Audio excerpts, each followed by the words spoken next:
নমস্কার। এখন বর্তমানে ভারতে আর পাকিস্তানে যে যুদ্ধ লেগেছে তাই নিয়ে আমার বলা কিছু কথা। যুদ্ধের দামামা বেড়ে উঠেছে।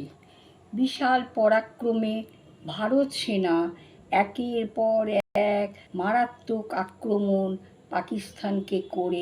পাকিস্তানকে আতঙ্কিত করে তুলেছে।